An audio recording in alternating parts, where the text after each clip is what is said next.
Dear brothers and sisters, regarding our guests, we go to somebody's house and somebody comes to our house. How the guest should be treated? Prophet ﷺ said, treat your guests generously. It has been reported by Abu Hurairah radiallahu anh that the Prophet ﷺ said, anybody who believes in Allah and the last day of judgment should not harm his neighbor. You should entertain your guests generously, and anybody who believes in Allah and the last day should talk what is good, otherwise should keep quiet. Dear brothers and sisters, what we are learning? As a Muslim, we should not harm our neighbors regardless of his or her religion.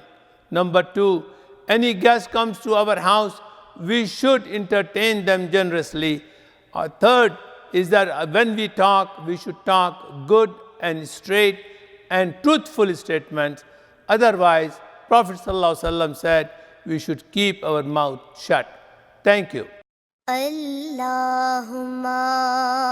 salli ala Sayyidina Muhammadin wa ala